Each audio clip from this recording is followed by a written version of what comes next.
हम लोग शुरू करते हैं। आज हम लोग श्रीधर स्वामी की टीका के पढ़ रहे हैं। आज तीसरा दिन है उसको पढ़ने का, तो आगे देखते हैं। आप लोगों के पास एक फाइल आई होगी, रिवीजन ऑफ 1.1 करके आई है। कृपया उसको खोल लीजिए। पहले हम रिवाइज करेंगे हमने कल क्या पढ़ा था, उसके बाद हम श्लोक की व्याख्या करने का प्रयास करेंगे। आगे बढ़ेंगे उसको। पुनरावलोकन ये बहुत जरूरी है, क्योंकि याद होना चाहिए कि हमने कल क्या चर्चा किया है, क्योंकि याद रहता नहीं है और फिर आज का फॉलो करने में दिक्कत आती है। पहला श्लोक मंगलाचरण है। मंगलाचरण क्यों कर रहे हैं श्रील व्यासदेव? मंगल आचरण, ताकि अमंगल नष्ट हो।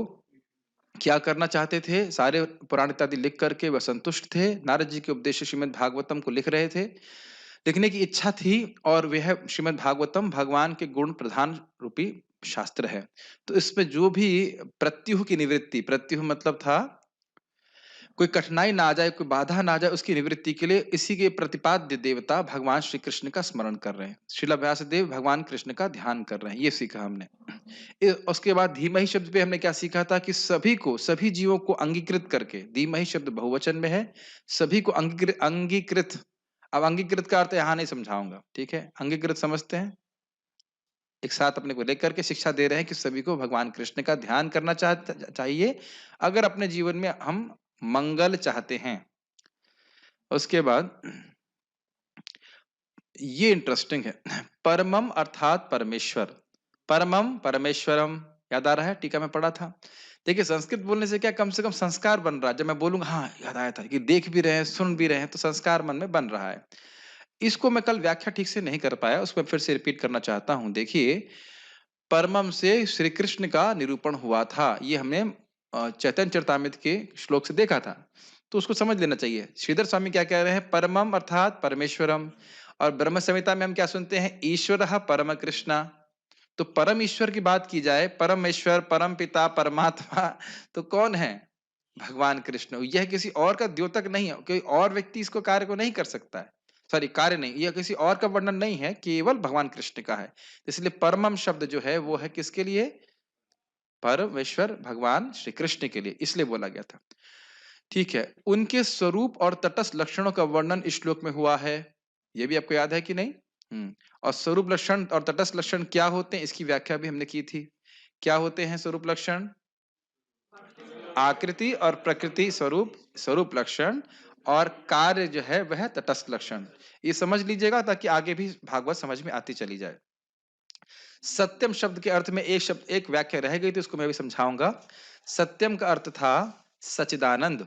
सत चिद आनंद। सत मतलब शाश्वत, चिद मतलब ज्ञानमय, और आनंद मतलब आनंदमय। एक व्याख्या मैं भूल गया था करने के लिए, उसको मैं भी समझा रहा हूं। उसको मैंने रेड से लिखा हुआ है। काल, देश एवं वस्तु से अपरिच्छिन्न। परिच्छिन्न का अर्थ होता है कट जाना, लिमिटेड हो जाना, सीमित हो जाना। अपरिच्छिन्न का अर्थ क्या हुआ? नहीं कटना, असीमित नहीं होना, सॉरी, सीमित नहीं होना।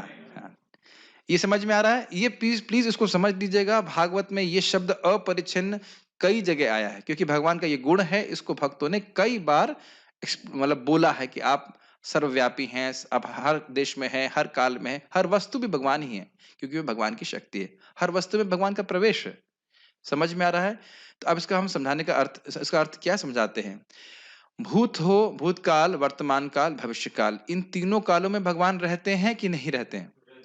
और अपने स्वरूप में ही रहते हैं कि नहीं रहते हैं? ये बात समझ में आ रही है आपको? कभी कभी लोग कहते हैं कि कृष्ण 5,000 साल पहले जन्म हुआ उनका, ऐसा नहीं। कृष्ण हमेशा रहते हैं। जैसे सूर्य अभी कहीं है या नहीं है? सूर्य है, हमें तो कहीं नहीं दिख रहा है, अभी तो यहाँ नहीं दिख रहा है। इसका अर्थ ये नहीं कि वो कहीं और उग नहीं रहा है। और कहीं उगने का भी मतलब नहीं होता। सूर्य उगता है, सूर्य उगता उगता कुछ नहीं है। सूर्य हमारे सामने प्रकट हो जाता है। सूर्य हमेशा अपनी स्थिति में वहीं रहता है, पृथ्वी से बहुत दूर, अंधकार के बिल्कुल परे। समझ रहे? तो काल से भगवान अपरिच्छिन्न है, समझ में आ रहा है? अपरिच्छिन्न means is unlimited by time. In past, present and future always Krishna exist. जिस देवता की पूजा हम कर रहे हैं, तथाकथित लोग उस प्रकार से अन्य देवताओं की पूजा करते हैं, क्या वो हमेशा रहते हैं? विचार कीजिएगा, हमेशा नहीं रहते। तो इसलिए देवताओं की पूजा छोड़ करके भगवान की ही पूजा करना चाहिए। ठीक है। एक और अर्थ है कि देश से अपरिच्छिन्न है। भगवान वृंदावन में तो हैं, अमेरिका में है या नहीं विजय प्रभु? अमेरिका में भी है। इंडोनेशिया में? समझ में आ गया? अच्छा, पृथ्वी में तो है, सूर्य में है, समझ में आ गया? इस ब्रह्मांड में है और दूसरे ब्रह्मांड में? क्लियर? समझ में आ गया? ऐसा कोई स्थान नहीं है जहां पे भगवान ना हो। मेरा एक इसमें बड़ा दिक्कत होती है, मतलब कभी कभी लोग ऐसा करते हैं और मेरे भी ऐसी श्रद्धा है कि जब हमें किसी डायरेक्शन में करना चाहिए, वैसे ये गलत श्रद्धा है, लेकिन कुछ लोगों ने मेरे में डाल दिया कि भाई खाली ईस्ट और नॉर्थ फेसिंग में ही जब करना चाहिए। फिर मैं सोचता हूँ कि ऐसे कौन सी जगह है जहां भगवान नहीं है? और ये भी हम सुनते हैं कि जैसे परीक्षित महाराज भी नॉर्थ फेस करके बैठे हैं, तो एक आचरण के लिए तो है, लेकिन ये मेरे को मन में संशय रहता है कि भगवान तो हर दिशा में है। आप हरे कृष्ण मंत्र जप करने में तो कोई नियम ऐसा नहीं होना चाहिए। खैर जो भी है, तो भगवान हर देश में है और हर वस्तु से अपरिचिन्न है। आपको याद है परम पूज्य वृंदावन चंद महाराज जी बता रहे थे, आपने शायद नहीं ध्यान दिया होगा, जब हंस अवतार आए भगवान के, तो चार कुमारों ने पूछा आप कौन हैं? तो वो हंस अवतार कहने लगे, ऐसी कौन सी वस्तु है जो मैं नहीं हूं? क्या कहना चाहते हैं आप? क्योंकि हर वस्तु भगवान की ही शक्ति है, उसमें भगवान का प्रवेश है, तो भगवान का ही स्वरूप है एक दृष्टि से। ऐसे कौन सी वस्तु है जो भगवान नहीं है? फिर भी भगवान उससे अलग है। ये सब बात अभी आने वाली है, एकदम अभी आने। हाँ, हाँ, तो अब पॉइंट ये है कि अभी यहाँ पे बात आ रही है कि वस्तु से भी अपरिचिन्न है भगवान। ठीक है, समझ में आ गया? तो ये सत्य का अर्थ है। ओके। दो अर्थ हम समझाए। उसके बाद हमने आपको समझाया था कि जन्मादि से लेकर के कुहकम शब्द तक ये भगवान के तटस्थ लक्षणों का वर्णन है। कौन कौन तटस्थ लक्षण? मतलब भगवान के कार्य। कौन कौन से भगवान कार्य करते हैं? इस जगत की सृष्टि स्थिति प्रलय करते हैं। अरे कितनी बार बोलेंगे, जब तक ऐसी स्थिति ना आ जाए कि मंगल आरती के लिए उठाया जाए, पूछे जन्मादि ऐसे श्लोक का क्या है, जन्मादि से तो ऐसे याद हो जाना चाहिए, इतना खुश जाना चाहिए। ठीक है ना? अगर मान लीजिए कर्णामृत प्रभु कुकिंग कर रहे हैं, छौंक मारने से पहले जन्मादि का अर्थ क्या है, जन्माद्यस्यतः ऐसे करके याद हो जाना चाहिए। ठीक है? पार्थ प्रभु किसी को डांट रहे हैं, एक मिनट पार्थ ये बताओ जन्मादि अर्थ, हाँ जन्माद्यस्य तो ऐसे करके, जैसे हमारे श्रीनाथ प्रभु जी गर्म पानी कर रहे थे, बाल्टी ले रहे थे स्नान करने के लिए, हमने कहा जन्मादि श्लोक बताओ, तो हम लोग गाने लगे जन्मादस्य, ऐसे होना चाहिए, पी जाना चाहिए इसको, क्योंकि पीने के लिए ही बोला गया है, पिबत भागवतम रसमालयम मुहुरहो रसका भुवि भावकः। ठीक है? तो इस जगत की सृष्टि स्थिति प्रलय सब करते हैं भगवान। उसके बाद इस जगत के बारे में डायरेक्टली इनडायरेक्टली जानते हैं। शॉर्ट में बोल दे रहा हूँ, ब्रह्मा जी को ज्ञान दिया, वह ज्ञान के संबंध में देवतागण भी मोहित रहते हैं, उनको भी मोहित करते हैं, और इनकी माया से ये जगत पूरा, जगत के सभी लोग मोहित हैं, जो हम उसके बारे में व्याख्या हुई थी। और स्वयं भगवान इस माया से मोहित नहीं होते, उसकी हम आख्या व्याख्या करेंगे। तो ये सब भगवान के कार्य हैं। सत्यम परम उनके स्वरूप लक्षण का वर्णन है, इसकी व्याख्या हो गई। और कल जो हम टीका से चर्चा कर रहे थे, जो काफी कठिन चल रहा था, वो पॉइंट ये था कि भगवान की सत्यता से यह त्रिगुणात्मक जगत, त्रिगुणात्मक का अर्थ है रजगुण तमगुण सतगुण से बना हुआ जगत, मिथ्या अर्थात असत, असत मतलब अशाश्वत, अचित मतलब अज्ञानमय, और निरानंद होते हुए भी सत्यवत प्रतीत हो रहा है। सत्यवत का अर्थ है जैसे भगवान के गुण थे। सत्य मतलब क्या गुण अभी बताया था आपको? सत्य मतलब सच्चिदानंद। तो ये जगत कैसा लग रहा है? सच्चिदानंद लग रहा है, अच्छा लग रहा है, सोच रहे हैं यहाँ पे हम सुखी हो जाएंगे। मैं कई बार सोचता हूँ कि एक छोटा सा एग्जाम्पल सोचिए कि एक बच्चे को जन्म देने में कितना कष्ट होता है, उसको पालने में कितना कष्ट है, सब कुछ है, लेकिन लोग सोच रहे हैं, कन्विंस हैं कि हम बच्चे पैदा करके सुखी हो जाएंगे। मैं किसी पे आक्षेप नहीं कर रहा हूँ, हमारा जन्म, हम सभी का जन्म इसी इसी आधार पे हुआ है कि संतान उत्पत्ति कर लेंगे तो हम सुखी हो जाएंगे। लेकिन संतान उत्पन्न करने में और उनको पालन पोषण करने में कितनी कठिनाई है। क्या मैं गलत बोल रहा हूँ?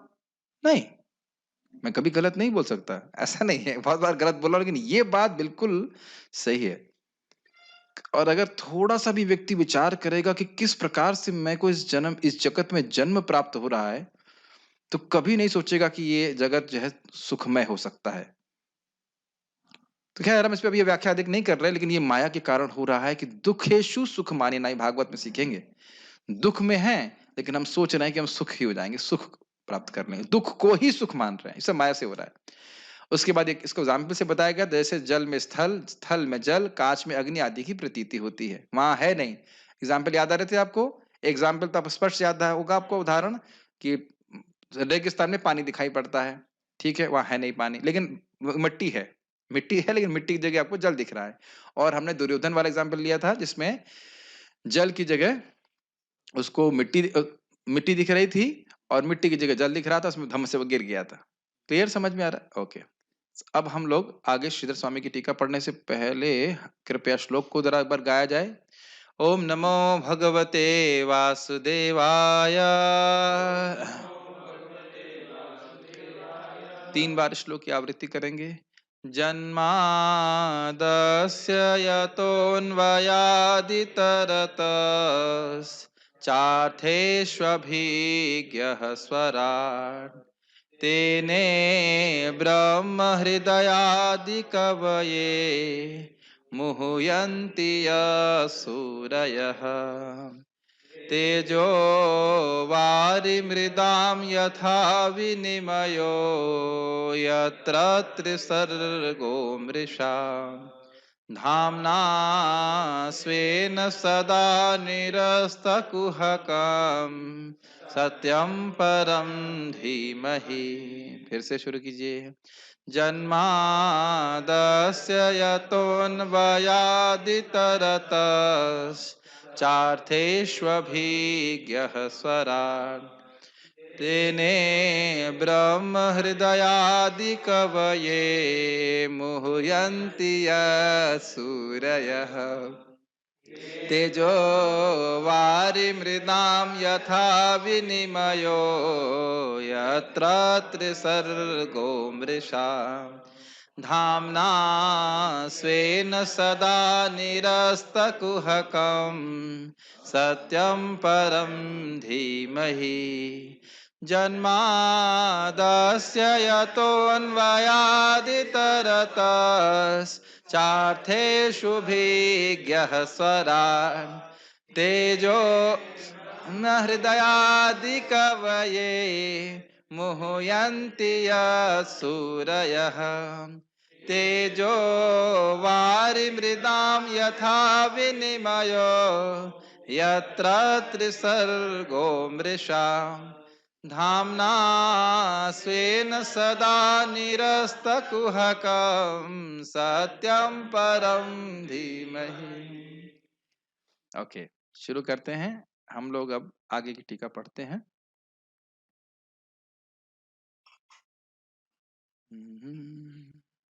पेज नंबर, यस, कहाँ गया? पेज नंबर है, यस, पेज नंबर 43। मिल गया सबको? अब यहाँ पे यद्वा शब्द आ रहा है। देखिए संस्कृत में यद्वा का अर्थ होता है हिंद अथवा, मतलब एक अर्थ भगवान ने, एक अर्थ श्रीधर स्वामी जी ने बताया कि भगवान कितने सत्य हैं कि जगत जो है वह असत्य होते हुए भी, मिथ्या होते हुए भी भगवान की सत्यता के कारण सत्यवत लग रहा है। ये हमने पहले अर्थ दिया। अब कह रहे हैं यद्वा, यद्वा का मतलब या फिर, या फिर समझते हैं, या फिर ऐसा समझिए, ये कह रहे हैं तस्य एव परमार्थ सत्यत्व प्रतिपादनाय तद इतरतस्य मिथ्यात्वम उक्तम। कह रहे हैं कि भगवान के परमार्थ सत्य को, सत्यत्व यानी सत्य के गुण को प्रतिपादित करने के लिए इंग्लिश में प्रतिपाद का अर्थ होता है एक्सपाउंड, प्रेजेंट, प्रस्तुत करने के लिए। तद इतर, उनसे अलग, भगवान से अलग इस जगत के मिथ्यात्व को कह रहे हैं कि यानी कि भगवान इतने सत्य हैं कि उनकी तुलना में यह जगत मिथ्या ही है, यह मिथ्या जैसा है, ऐसा कहना चाहिए। परम पूज्य वृंदावन चंद महाराज इसको समझा रहे थे, कह रहे थे हम इसको ऐसे समझाते हैं, महाराज कह रहे हैं हम इसको ऐसे समझाते हैं जैसे ये बल्ब हमारे सामने है, तो ये बल्ब में रोशनी है कि नहीं, लेकिन सूर्य के सामने क्या है तो अब कुछ नहीं है, यही तो बोल रहे हैं।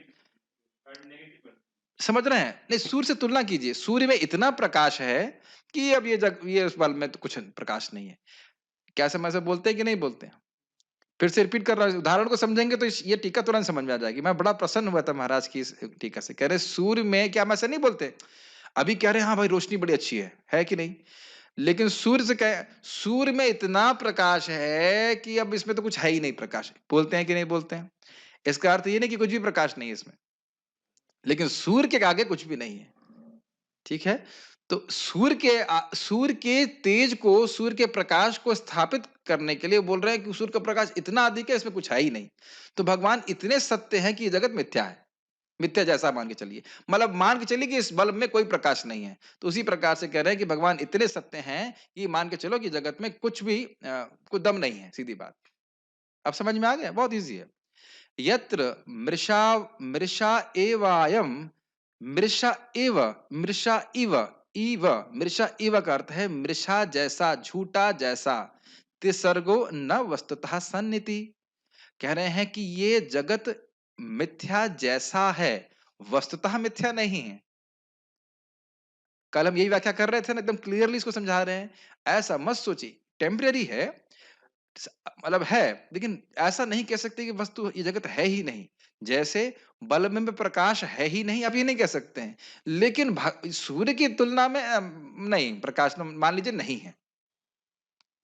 नहीं, नहीं समझ में आ रहा? ये समझ में आ गया, सबसे अच्छा उदाहरण है।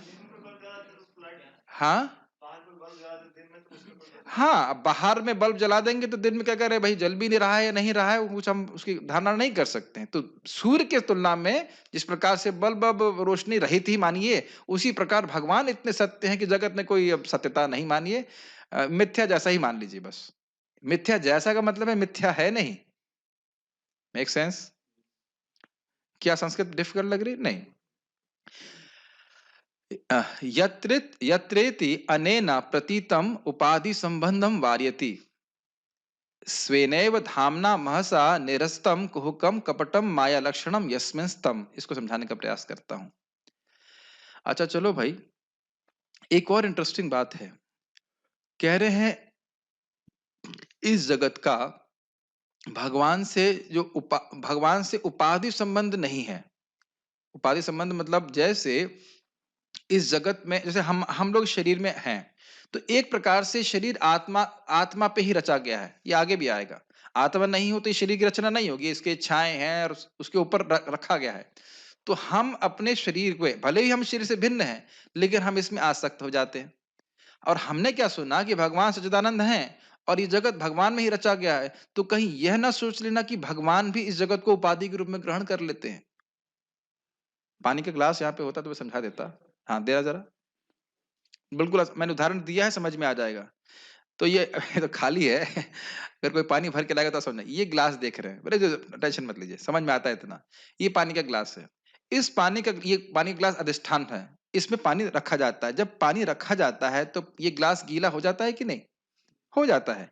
लेकिन अब उसी प्रकार से ये नहीं सोच लो कि भगवान में जगत रचा गया है, तो भगवान भी माया के प्रभाव से प्रभावित हो जाते हैं। ये नहीं सोचना। ये बड़ी अद्भुत बात है।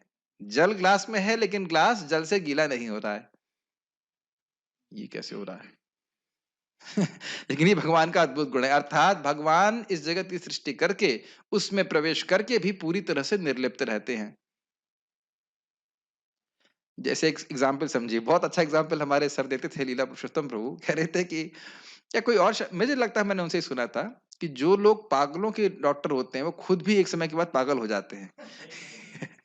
मैंने सुना है इस प्रकार से। और अमेरिका में भी मैंने सुना है साइकोलॉजिस्ट जो होते हैं वो सुनते सुनते पागलों से डील करते करते खुद ही पागल हो जाते हैं। तो निर्लिप्त रहे नहीं। मैं खुद अपनी बात कर रहा हूँ, मैनेजमेंट में इतनी परेशानी होती है। जैसे हमारे एक भक्त बोल रहे हैं हम पदयात्रा में 10 दिन के लिए जाएंगे माइंड फ्रेश करने के लिए। है कि नहीं? तो क्यों हम कुछ भी सेवा कर रहे हैं, कुछ परेशानी तो हम लिप्त हो जाता है, हर किसी में होता है। कुछ कठिनाई होती है, ऐसा नहीं कि कुछ कठिनाई आती है, सुनते हैं तो हम परेशान हो जाते हैं। कोई हमेशा, अगर कुछ लोग रोते रहते हैं, कुछ लोग हमेशा डिप्रेशन में रहते हैं, और वो उनको काउंसलिंग करते करते हम खुद ही डिप्रेस हो जाते हैं। उनके भैया आपको सुधार नहीं सकते। और सुबह कुछ लोग अपने बारे में सोचते रहते हैं। तो हम देख रहे हैं कि इस जगत में हम किसी परिस्थिति में रहते हैं तो हम क्या उससे लिप्त होते हैं कि नहीं होते? बिल्कुल लिप्त हो जाते हैं। लेकिन भगवान लिप्त नहीं होते। जैसे कि भगवान ने गीता में बताया था, ना ना ना, 9वें अध्याय में बताया है आकाश यथा सर्वत आका वायु सर्वत्र गो महान, यथा आकाश स्थितो नित्यम वायु सर्वत्र गो महान तथा सर्वाणि भूतानि मस्थानि उपधार्य। जिस प्रकार से महान वायु चल रही, इधर से उधर धुआं धूल लेके जा रही है, कहां स्थित है? आकाश में। लेकिन आकाश में बिल्कुल कोई, आकाश पूरी तरह से लिप्त नहीं होता, किसी भी तरह से वायु के किसी भी दोष से लिप्त नहीं होता है। उसी प्रकार से सारी वस्तुएं भगवान में हैं। मस्थानि सर्वभूतानि नाहं तेषाम् अवस्थिता, ये भी भगवान ने बताया था। नहीं, मैं ये वाला श्लोक वापस कोट करते हैं। यथा आकाश स्थितो नित्यम वायु सर्वत्र गो महान तथा सर्वाणि भूतानि मस्थानि उपधार्य। मुझ स्थान में ही मैंने धारण किया हुआ है, लेकिन मैं आकाश की तरह निर्लिप्त रहता हूं। लेकिन इसमें और सुंदर बात यह थी कि आकाश जड़ वस्तु है, इसलिए वह निर्लिप्त रहे तो कोई दिक्कत नहीं है, लेकिन भगवान सचेतन है और फिर भी निर्लिप्त रहते हैं। ये बहुत इंटरेस्टिंग बात। समझ में आ रहा है? नहीं समझ में आ रहा? भाई कोई जड़ वस्तु किसी में अनासक्त रहे तो कोई दिक्कत नहीं है, लेकिन भगवान कॉन्शियस है। हम किसी से भी इंटरेक्ट करते हैं, मान लो मैं भी कुछ बोल रहा हूं, तो मैं कभी कभी किसी का परिहास कर देता हूँ या कटाक्ष कर देता हूँ, तो कोई बुरा मान जाएगा? मान जाएगा कि नहीं मान जाएगा? नहीं, हम इस क्लास में नहीं आएंगे, प्रभु जी मजाक बनाते हैं मेरा। तो आप निर्लिप्त नहीं रह सकते। मान लो क्लास के बाद कोई कहे प्रभु जी श्लोक तो एकदम सूर्य के समान था, लेकिन आपकी व्याख्या एकदम बादल की तरह थी, तो मैं निर्लिप्त नहीं रह सकता हूँ, मुझे बड़ा दुख लगेगा। है कि नहीं? तो इसलिए ये कभी मत बोलना। हाँ ठीक है, बोलना तो चुपके से बोल देना, तो बड़ा दुख लगेगा। तो हम निर्लिप्त नहीं रहते। कोई खाना बनाता है तो कोई कहता है कि बड़ा अच्छा बना था, हाँ बड़ा अच्छा लगता है, क्या कहा आपने, क्या कहा? तो हम देख रहे हैं, हम सचेत हैं, तो हम निर्लिप्त नहीं रह सकते। लेकिन भगवान निर्लिप्त रहते हैं, तो ये भगवान का अद्भुत अचिंत ऐश्वर्य है। तो हम खाली बात ये कर रहे थे, उपाधि संबंधम वार्यति। ये समझना चाहिए कि भगवान का इस जगत से कोई उपाधि संबंध नहीं है। भगवान अपनी पहचान इस जगत से कभी नहीं करते। उपाधि मतलब समझ रहे हैं ना, हम अपनी पहचान अपने मन और शरीरों से कर रहे हैं कि नहीं, कि हम मैं शरीर हूं, मैं अपना मन हूं इत्यादि।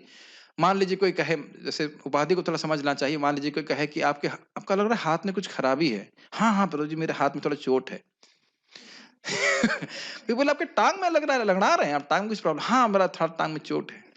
और कोई कहे आपकी बुद्धि खराब हुई लगती है। तो है बुद्धि खराब नहीं, बुद्धि बिल्कुल खराब नहीं है। तो हम अपनी पहचान बुद्धि से और अपने मन से कर रहे हैं कि नहीं कर रहे हैं? है कि नहीं? हम तो अपनी बुद्धि नहीं है। तो इस प्रकार से हम देख रहे हैं कि हम लोग के संग उपाधि का संबंध हो जाता है हम लोग, लेकिन भगवान इस माया से पूरी तरह से दूर रहते हैं। स्वेनैव, अच्छा भाई माया से बचते कैसे हो? तो कह रहे स्वेन एव, अपने ही धामना, यानी महसा, अपनी महान प्रभाव से। भाई जैसे अंधकार से सूर्य कैसे दूर रहता है पार्थ कृष्ण प्रभु? ए, हाँ बोलिए। उनकी मतलब किनकी? सूर्य के। सूर्य स्वयं प्रकाशित है, वह अपने ही प्रकाश से अंधकार से करोड़ों किलोमीटर दूर रहता है। सूर्य के संग एक दिक्कत है कि कभी अंधकार को देख नहीं सकता अगर चाहे भी। ठीक। सरस्वती जी के संग एक दिक्कत है कि वो कभी मूर्खता का दर्शन नहीं कर सकती। और एक और भी एग्जाम्पल लेते हैं ना महाराज, तीसरा तो याद नहीं आ रहा है, लेकिन ये दो एग्जाम्पल जरूर देते हैं। हाँ, लक्ष्मी जी कभी गरीब नहीं हो सकती हैं। तो कह रहे हैं स्वेने व धामना, धामना महसा, धामना का मतलब है महसा, उनकी महान शक्ति, महान प्रभाव, महान तेज के कारण निरस्त कुहुकम, निरस्त समझते हैं ध्वस्त कर रहे हैं। कुहुकम मतलब कपटम माया लक्षणम। कुहुकम का मतलब है अंधकार, कुहुकम का मतलब है कपट। जो माया कपट कर रही है, जैसा ये जगत है वैसे उस रूप में प्रस्तुत नहीं कर रही है, वह उसको, उस माया को नष्ट करते हैं। हमारा क्या प्रैक्टिकल एप्लीकेशन है? जो भगवान की शरण लेता है, उसका भी भगवान, उसके हृदय से भी माया को भगवान निरस्त कर देते हैं। ये बात समझ में आ रही है? बहुत सुंदर। कल शिला अद्वैताचार्य जी के बारे में बोल रहे थे कि मंगल तार नाम, जो भगवान विष्णु है, कृष्ण है, वो सदा मंगल ही करते हैं, शुभ ही करते हैं। और जो उनका अनुगत्य स्वीकार करता है, उनका भक्त बनता है, उसके भी सारे कार्य मंगलकारी ही होते हैं। बहुत सुंदर वहां पे व्याख्या हो रही थी। तो समझ में आ रहा है, जो भगवान की शरण लेगा तो वह, क्योंकि भगवान माया से मुक्त है, इसलिए वो भक्त भी माया से मुक्त हो जाएगा। स निर्गुणो भवेत, जो भगवान क्योंकि निर्गुण है कृष्ण विष्णु, तो उनका आश्रय लेने वाला, उनका भक्ति करने वाला भी निर्गुण हो जाता है। ये सुखदेव गोस्वामी 1088 के आगे पीछे हम बताएंगे, 9 में बताएंगे ऐसे करके। वहां कैसे पहुंच गए प्रभु जी, यही इस रीति है, उधर से कोट किया जाएगा, इधर से कोट किया जाएगा। भागवतम से ही कोट किया जाएगा। ठीक है, अब मैं इसके अनुवाद को भी पढ़ूंगा, चाहे आपको बोर भी लगे क्यों ना, क्योंकि बार बार रिपीट करने से बात दिमाग में घुस जाती है। और इसमें कोई नोट्स भी हैं, उसको भी हम पढ़ेंगे। काफी फिलोसफिकल चीजें हैं, इसको समझते हुए चलना चाहिए। अथवा उस परमेश्वर की होना चाहिए, परमेश्वर की परमार्थ सत्यता प्रतिपादित करने के लिए उससे भिन्न सभी वस्तुओं के मिथ्यात्व को बतलाया गया। ये तो समझ में आ गया, भगवान इतने सत्य हैं कि उनसे अलग जो भी वस्तु है उसकी मिथ्या को, उसको मिथ्या बोला जा रहा है। उस परब्रह्म में यह जगत की सृष्टि मिथ्या ही है, यह सत्य नहीं है। यत्र इस पद के द्वारा प्रतीत होने वाली उपाधि के संबंध का निषेध किया गया है। यत्र त्रिसर्गो मशर्ग अमृषा आया था ना, धामना क्या था, तेजो वारि मृदाम यथा विनिमयो यत्र त्रिसर्गो मृषा। तो यत्र मतलब भगवान में, अत्र यत्र यत्र जिनमें जिनमें भगवान, जिन भगवान में जगत है, लेकिन धामना स्वेन सदा निरस्त कुहुम, भगवान में ही जगत की सृष्टि है, लेकिन भगवान का इससे कोई उपाधि का संबंध नहीं है। भगवान कभी भी अपनी पहचान इस जगत से नहीं करते। उस परब्रह्म के अपने ही तेज से माया रूपी कपट का उनसे संबंध नहीं होता है। माया कभी भी भगवान को स्पर्श नहीं करती, और इसीलिए मायावादी सबसे बड़े अपराधी हैं। भगवान के स्वरूप के प्रति अपराध कर रहे हैं। भगवान यहाँ क्या बोल रहे हैं कि भगवान को कभी भी माया स्पर्श नहीं कर सकती, और वो क्या कह रहे हैं, स्पर्श करना छोड़ दो, कहते हैं भगवान का स्वरूप ही माया के द्वारा रचित किया गया है। बहुत खतरनाक है। वो भगवान कृष्ण को एक सामान्य व्यक्ति मानते हैं, जैसे हमारा हाड़ मांस का शरीर है वैसा वो सोचते हैं। बहुत सारे लोग इस प्रकार से घूमते हैं। नोट, ये नोट का उदाहरण मैंने दिया है, फिर भी मैं पढ़ूंगा। जैसे पात्र में यदि जल हो तो वह पात्र को गीला कर देता है, परंतु इस प्रकार यह माइक जगत भगवान को लिप्त नहीं करता है। उदाहरण दिया गया था ना ग्लास दिखा करके। ठीक, अब भगवान के तटस्थ लक्षणों को बोल रहे हैं। तो ये भी आसान है, मुश्किल नहीं है। तटस्थ लक्षण का मतलब क्या है, भगवान करते क्या हैं। कभी कभी लोग कुछ कहते हैं, कुछ नहीं करता वो, अलख निरंजन, उसको कभी हम देख ही नहीं सकते, लेकिन नहीं, भगवान बहुत कुछ करते हैं। लेकिन एक छोटा सा प्रश्न है, क्या भगवान को इतना कुछ करने में बहुत मेहनत लगता है? सोचना तो पड़ता होगा, सोचते होंगे पिछली बार सृष्टि कैसे करी है, क्या प्लान बनाया था, क्या इतना भी सोचना पड़ता है? नहीं, केवल संकल्प मात्र से पूरे जगत की सृष्टि कर लेते हैं। इस पे हमारे एक भक्त बड़े अच्छे अनंत कृष्ण वो बोल रहे थे, देखिए अब जो जगत को चलाने वाला है वो चला ही लेगा, इतना चिंता मत कीजिए, भक्ति कीजिए। उन्होंने कहा, ये तो मुझे बड़ा अच्छा लगा कि कभी कभी लोग कहते हैं, अरे भाई सब लोग ब्रह्मचारी बन जाएंगे तो जगत कैसे चलेगा। जैसे लग रहा है कि भगवान ने जगत चलाने की जिम्मेदारी हम ही को दे रखी है। महाराज जी बड़ा विरोध कर रहे थे, परम पूज्य वृंदावन चंद महाराज, याद है ना, आप क्लास में थे, बोले तो भाई ये बताइए कि सृष्टि चलाने के लिए सब लोग शादी कर रहे हैं, कि भाई सृष्टि नहीं चल रही है, सृष्टि नहीं चल रही तो शादी किया जाए। इसका कटाक्ष समझ गए ना आप? इसको एक्सप्लेन नहीं करेंगे, जो समझने वाला समझ जाएगा। सृष्टि चलाने के लिए तो सब लोग शादी नहीं कर रहे हैं ना। और दायित्व दिए हैं भगवान कि भाई देखो भाई आप सृष्टि चलाओ, आप बहुत सृष्टि नहीं चल रही तो आपको दायित्व दिया जा रहा है। तो खैर सृष्टि भगवान चला लेते हैं, और खूब चला रहे हैं, साइकिल पे साइकिल चला रहे हैं, खाली अनुलोम विलोम प्राणायाम करके नहीं, कौन सा प्राणायाम, भस्त्रिका, बस यही करके। ठीक है, तो तटस्थ, तटस्थ लक्षणम आह। आह आप कब बोलते हो, या तो दर्द होता है आह, और या फिर प्रसाद मिलता है आहा, तो इसलिए बोलते हैं। लेकिन यहाँ आह का मतलब है कहा, कहा जा रहा है, तटस्थ लक्षणों को कह रहे हैं आह। ठीक है, जन्मादि इति अस्य अस्य विश्वस्य जन्म स्थिति भंगा यतो भवन्ति तम धीमहि इति। अस्य मतलब इस विश्व के, जन्म मतलब जन्म माने सृष्टि, स्थिति मतलब पालन, और भंग मतलब प्रलय, यतो भवंती जिनसे होते हैं, तम धीमहि उन भगवान कृष्ण का मैं ध्यान कर रहा हूं। क्या ये संस्कृत मुश्किल लग रही है? जिनसे इस जगत के सृष्टि, पालन और संहार होता है, तम उन भगवान का मैं ध्यान कर रहा हूं। ये तो कोई कठिन नहीं हो रहा। ठीक है, ठीक है, और ये कार्य जो है भगवान के कार्य है, क्लियर है, इसमें तो बहुत इजी होगा। उसका हेतु बता रहे हैं, ऐसा क्यों कह रहे हो। अब यहाँ पे ये अन्वय और इतर का अलग अर्थ थोड़ा लेंगे। प्रभुपाद जी ने कहा था अन्वय इतर अन्वयात इतरतश्चार्थेषु भिज्ञः। तीनों को एक साथ लिया था कि इस जगत के कार्यों के संबंध में भगवान डायरेक्टली और इनडायरेक्टली सचेत हैं। उस अर्थ को हम श्रीला प्रभुपाद जी की टीका में लेंगे, लेकिन अभी हम श्रीला श्रीधर स्वामी की टीका के अर्थ को ले रहे हैं। बहुत सारे अर्थ होंगे, तो आप इस पे इसको एडजस्ट करने के लिए आप अभ्यस्त हो जाइए। एक ही शब्द के बहुत सारे अर्थ होते हैं, कोई गलत अर्थ नहीं है। नाना अर्थ क्या है भागवत में? नहीं, श्रीमद् भागवतम के बहुत सारे अर्थ हैं। अब वो मुझे याद नहीं आ रहा, चैतन्य चरितामृत में आता है नाना अर्थ, नाना वाक्य, ऐसे करके बहुत सारे अर्थ भागवत के होते हैं। अन्वयात इतरतश्च अर्थेषु आकाशादि कार्येषु। अर्थेषु का अर्थ है इस जगत में जो सृष्टि हुई है उनके संबंध में, यानी कि आकाश, जल, वायु, अग्नि, पृथ्वी, ये सब कार्य हैं, इन्हीं को अर्थ कहा जाता है। अर्थेषु अर्थात कार्येषु, आकाशादि कार्येषु। क्या ये समझ में आ रहा है? जैसे कर्णामृत प्रभु के, हम इनको ही पकड़ लेते हैं, ठीक है। कर्णामृत प्रभु के अर्थ का क्या है? प्रसाद बनाना। उसमें कभी इडली बनाते हैं, कभी सांभर बनाते हैं, और क्या बनाते हैं आप? आज पता नहीं सुबह क्या बना था, आज उनने सिवई बनाई थी। तो क्या ये विभिन्न उनके अर्थ यानी कार्य है या नहीं है? श्रीनाथ जी प्रभु जी, आपके कुछ अर्थ हैं या नहीं है? क्या अर्थ हैं आपके? प्रॉम्प्ट करते हो? धर्म की सभा में धर्म करते? यस। हाँ, क्या करते हैं आप? डीटी चैनल में सेवा करते हैं। उसमें क्या क्या कार्य करते हैं आप? कुकिंग करते हैं, उसमें आप रोटी बनाते हैं, सब्जी बनाते हैं। ऐसे सभी लोग इस रूम में उपस्थित सभी लोग अलग अलग अर्थों से युक्त हैं या नहीं है? भीम जी, आप क्या करते हैं? गायों का उपचार करते हैं। तो ये आपका अर्थ, आपका कार्य हुआ कि नहीं हुआ? इतनी बातें समझ में आ रही? सृष्टि कर रहे हैं, बेसिकली सृष्टि कर रहे हैं।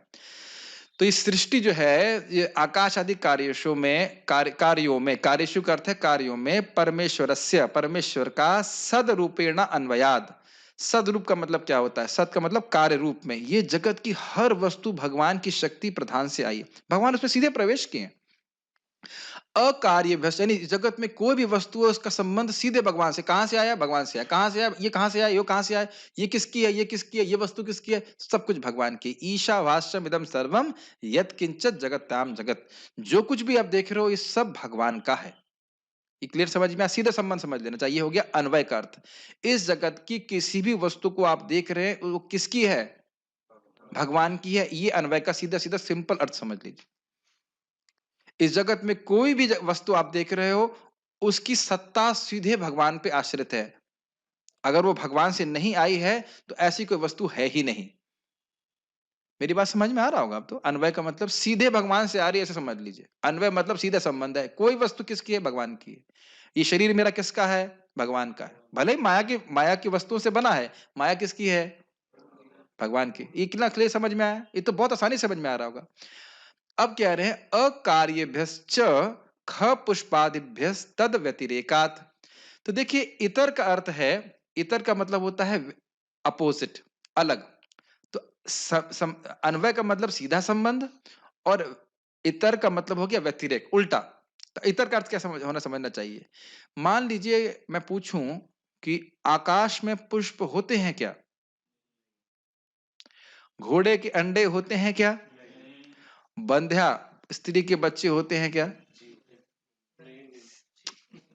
समझ ही नहीं पा रहे हैं आप। आकाश में पुष्प नहीं होते हैं, और घोड़े के अंडे नहीं होते हैं, और बंध्या स्त्री को, ये बंध्या शब्द मतलब बांझ, हाँ, बांझ स्त्री के बच्चे होते हैं। इस बार बांझ क्यों कहलाएगी बताइए?